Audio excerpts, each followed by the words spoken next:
Salmara south विधानसभा क्षेत्र के बारे में दोस्तों इस वीडियो के अंदर हम बात करेंगे।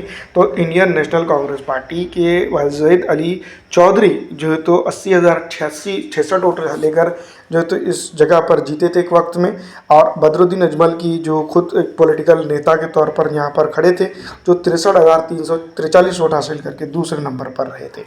तो इस इलाके की राजनीतिक लेके जोखे की अगर बात करें तो पूरी तरह से मुस्लिम, पिछड़ा, दलित, आरक्षित इन समाज के बीच में रहता है। कांग्रेस को बार बार जो तो यही कहा जा रहा है कि कांग्रेस गठबंधन कर ले। दूसरी तरफ ये भी बात कही जा रही है कि आईयूडीएफ को क्यों नहीं कहा जा रहा है, क्योंकि आईयूडीएफ ने जब 16 में जो तो चुनाव हुए थे, 21 में चुनाव हुए थे, उस वक्त भी लगातार अप्रोच किया कि जो तो कांग्रेस आए और गठबंधन करे, लेकिन कांग्रेस नहीं गई और गठबंधन नहीं की। उस वक्त भी अपने तौर पर काम किया और लगातार जो तो यूडीएफ पे इल्ज़ाम लगे कि वो उसकी बीजेपी की बी टीम के तौर पर यहाँ काम कर रही है। सीधी तौर पर अगर देखा जाए तो ऐसा कुछ नहीं हुआ। यहाँ पर सीधी तौर पर आईयूडीएफ को बहुत बड़ा नुकसान उठाना पड़ा है। तो कुल मिलाकर अगर बात करें तो यहाँ पर जो है तो असम के अंदर या फिर सालमारा विधानसभा क्षेत्र के ऊपर अगर एक दूसरे के साथ गठबंधन तालमेल होता है तो कई एक चीज़ें थी।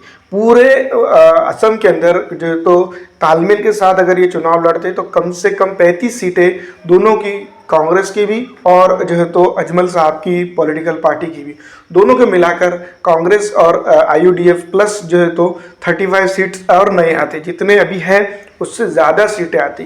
तो सीधी तौर पर जो तो हम ये बात ज़रूर कह सकते हैं कि जो तो आईयूडीएफ और असम कांग्रेस की सरकार यहाँ होती। लेकिन कांग्रेस का जो रवैया रहा है वो थोड़ा सा लग रहा है, क्योंकि जिस तरह से अगर देखा जाए तो बैकडोर एंट्री कांग्रेस की इस तरह से है। जो एनआरसी असम के अंदर हुआ था, यहाँ की जनता का जो मानना है, एनआरसी जो हुआ था और जिस तरह से अभी जो यहाँ पर नए नए फार्मूले बन रहे हैं वो कहीं ना कहीं कांग्रेस की भी देन है। और इस इलाके के अंदर कांग्रेसी सूझबूझ के चलते ही इस तरह के माहौल यहाँ पर बना है। तो क्या वाकई में जो है तो कांग्रेस सीधी तौर पर अगर देखा जाए तो इस चीज़ की जिम्मेदार है क्या?